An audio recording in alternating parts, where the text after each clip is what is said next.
Hey folks, good early afternoon and welcome to the Digital Weather Desk. Powered by Century Next Bank, I'm Jared Floyd. It is shortly after noon on this Saturday afternoon. I just wanted to take a quick look at the forecast as we go through the rest of the day.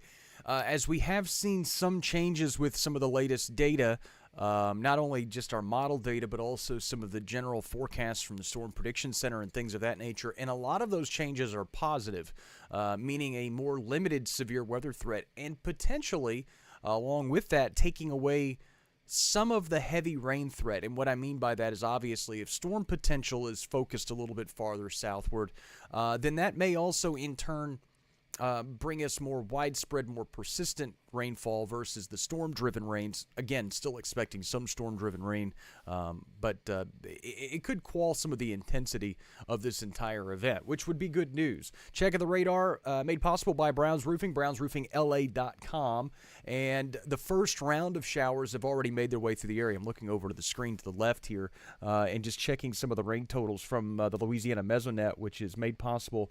It's powered by the University of Louisiana Monroe. And we'll get to most of the rain totals here in a minute. Generally in the tenth to a couple of tenths of an inch of rain with the first round. I think some of the heftiest totals, Homer is just shy of a half an inch of rain, plain dealing, kind of the same story as a lot of the shower activity starts to move off to the northeast and the east. Janice, good afternoon. Thanks so much for stopping in. A look at the radar out of Little Rock, and it shows the last of the showers making their way out of southern Arkansas and continuing to make their way through central and eastern Arkansas. And most of this rain is fairly light in intensity.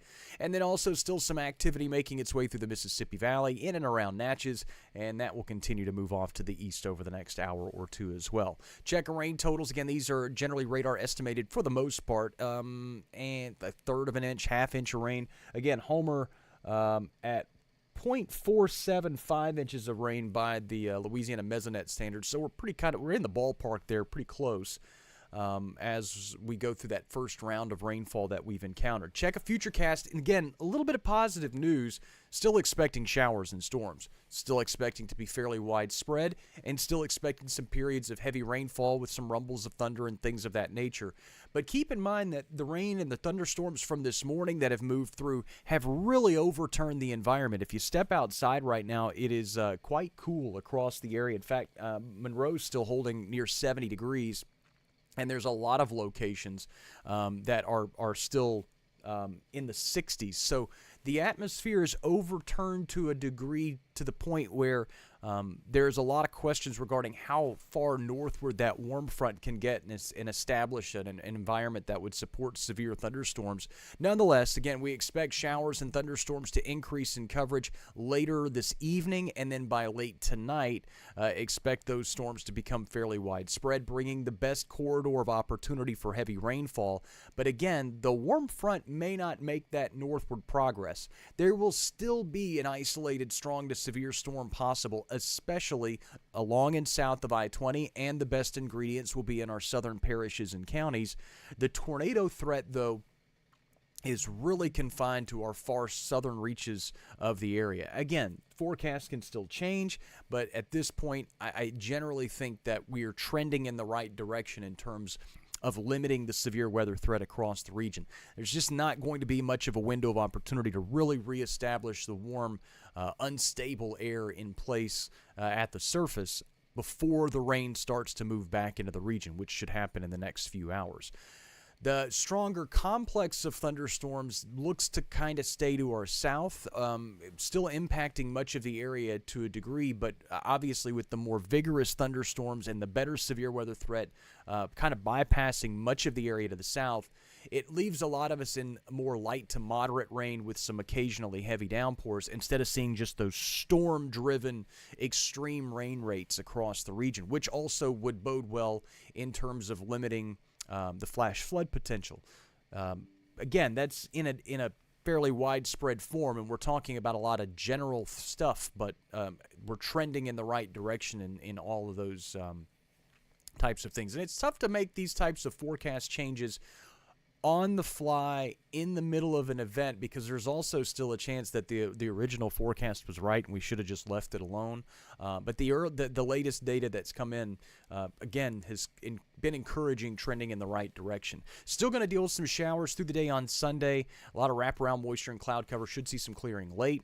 The flood watch will remain in place through Sunday morning. I don't expect this to be canceled early or anything like that, especially considering we are still expecting quite a bit of rainfall, and those totals could still be hefty in many spots.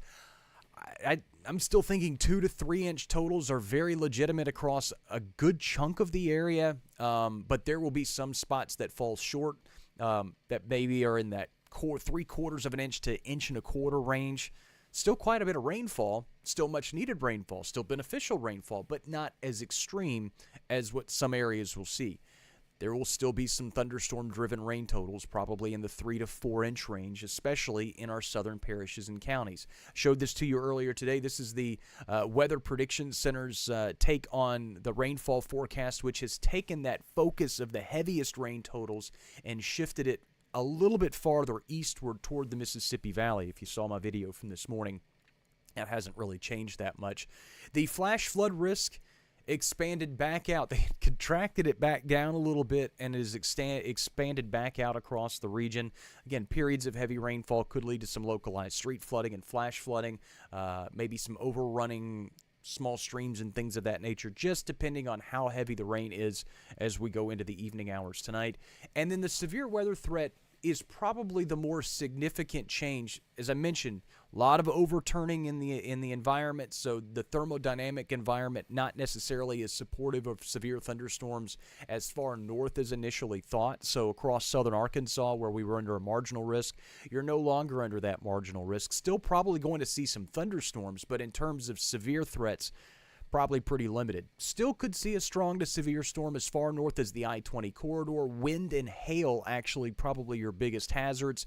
And then in the far southern reaches of our area, there's still that slight risk level 2. It's really just slivers of counties and parishes where maybe an isolated tornado could be supported with some of those stronger storms late tonight, early tomorrow morning, but not expected to be a widespread, prolonged threat. Heather, I'll be glad when you can get the app on your phone as well, because if you're an Android user, I am too. Hopefully we'll get that next week. Should have gotten it this week, and for some reason didn't. So hopefully we will get that next week. But Apple users, you can download it now.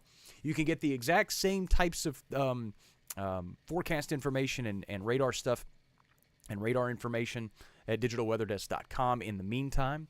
Also, don't forget, Apple users, the app does come with widgets. If you're a big widget fan and you like to have widgets on your home screen, the app does produce widgets too. If you don't know what a widget is, don't worry about it. Just use the app the way you've been using it. That's pretty much what I have for you today, is just an update on the forecast. And if you are joining late, here's the general thought process. Rain is still expected to set back in late this evening and into tonight, and it's still expected to be very widespread. Rain totals, I would think 1 to 3 inches of rain area-wide is a pretty broad brush safe assumption at this point. The severe weather threat, as you're seeing here, a little bit more limited than initially thought, which is a positive, and a flood watch remains in place across most of the region through Sunday morning. Obviously, I'll be here if anything changes. I'll keep an eye on the radar as showers and storms start building back in a little bit later today. For those that are jumping in late and going, wait, I'm just now seeing this, let this video process, and it'll push back out, and you'll be able to go back through everything and get the information that you need as well. Again, latest forecast is always available at digitalweatherdesk.com. We'll keep you updated through the rest of the day just in case anything crazy happens. And as always, I'm very glad you're here. Thanks so much for stopping by the